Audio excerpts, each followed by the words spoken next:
Hi guys, it's time to play catch up in my daily junk journal, and it's been a hectic few days, and with it I've had to endure a lot of workmen.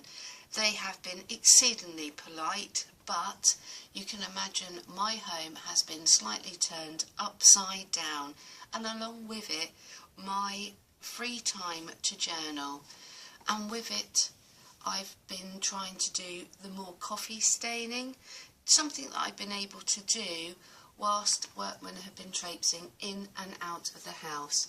I've also been affected with the internet connection. This has been unfortunate, but a side effect from having Storm Eleanor pass through. It's caused havoc and chaos in my back garden. Some of my fence panels came down, which thus has led me to actually sort of like make some implications of doing some little repairs myself for the security of my property, and thus then inviting the workmen round to finish the job. Now what you see here is a piece of tracing paper which I photocopied some of my artwork. You may be able to see some of the shells that are in the background, and I also photocopied a tea bag. So I'm afraid, I think to a degree, the shells are probably lost with the fact of the tea bag, but it gives it, I was looking for a more distressed and vintage look. I also purchased a book called The Secret Code, the mysterious formula that rules art, nature and science. And it's all looking at Gothic cathedrals, Fibonacci's rule and the divine proportion. And so I've done a little bit of journaling about the book that I purchased. On the left hand side there's just this lovely little shell, and this is cut out from a tea bag.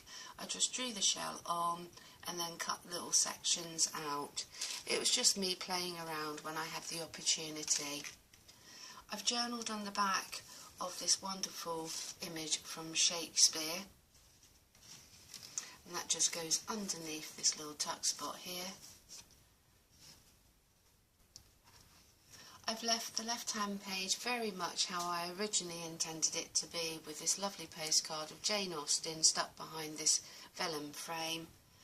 I've now enclosed a little envelope, a little glassine envelope, which has got this napkin of these wonderful two girls sitting on a bench that I used Thermo Web or Heat and Bond, and just literally glued it straight onto the glassine envelope. And inside the pocket I've just decorated with a little teacup and saucer, which I stamped onto a book page and then coloured with pencils and cut out.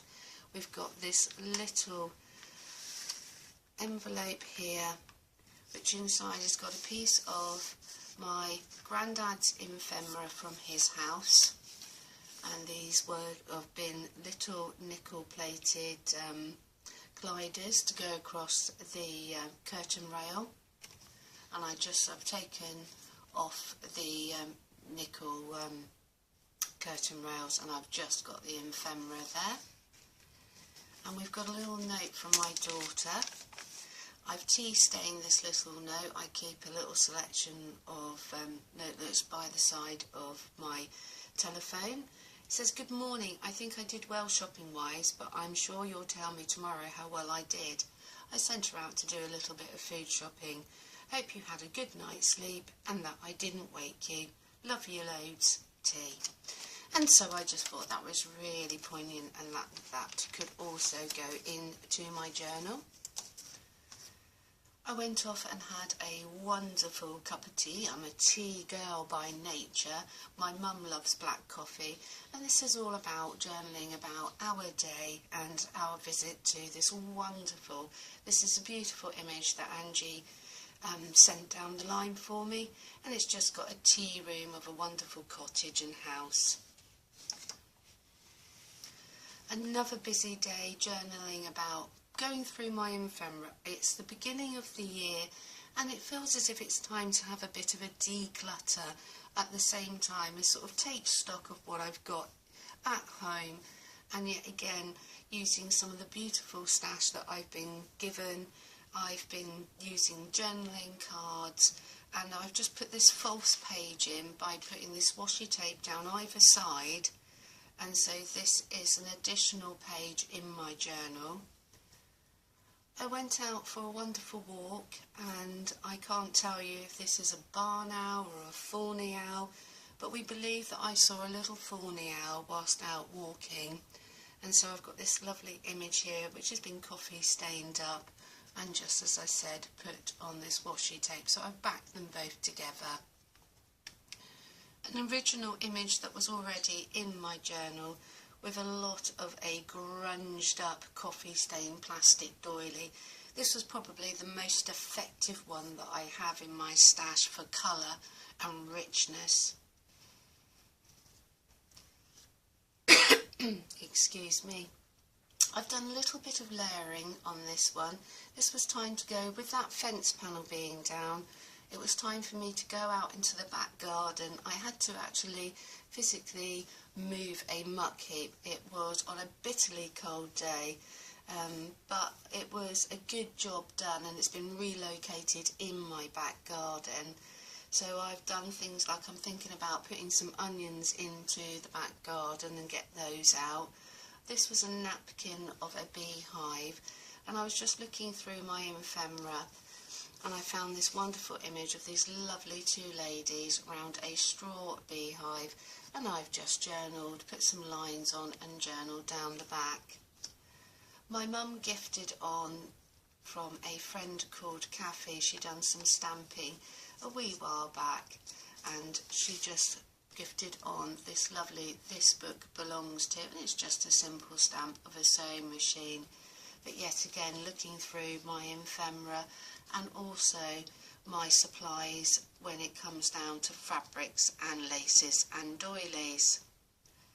And here I am on my current page. Yet again, I said I've been going through my stash, and these are some of the items that I got in a wonderful little flip, and this comes from Sandra, and this is where I am at present moment.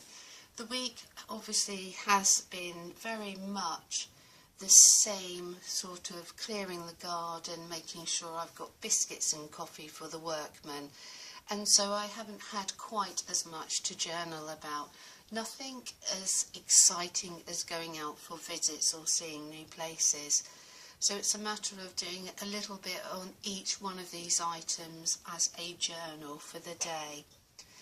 That keeps you up to date as to how my journal is coming along. Excuse my hands as I press across. I'm going to move my journal to one side. As you can see, I've taken advantage of doing as much grungy coffee staining as I possibly can. And this is just printer paper here, which in respect is very, very thin and has to be coffee stained with a very light touch, because it's exceedingly easy to rip it, because once it gets saturated with coffee it becomes very, very flimsy.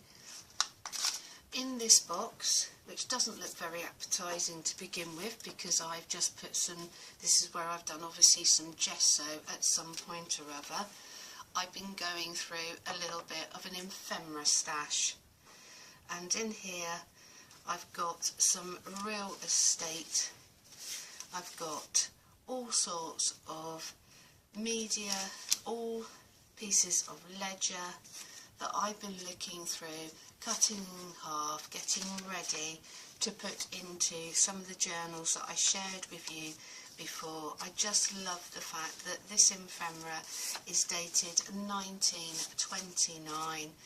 We've got all sorts of ledger paper, agreements and sales of property. I mean, there is some beautiful wealth of information here.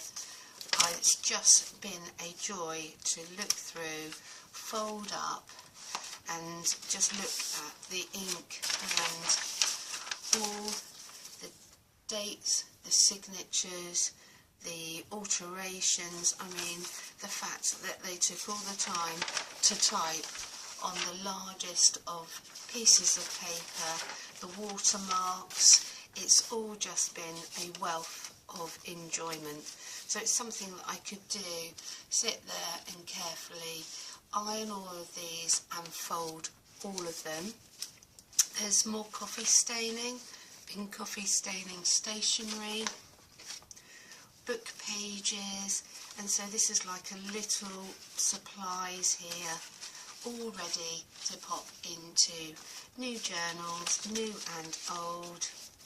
Back to the sewing, back to finding items in my stash and just doing more coffee staining, and trying to get that sewing machine and me to work nicely so I could actually get the tension right.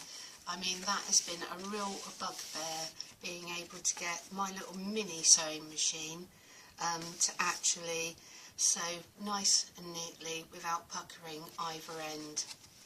Anyway guys, before I bore you too much, that's roughly what I've been up to, and I will catch up with you very, very soon. Take care guys. Bye bye.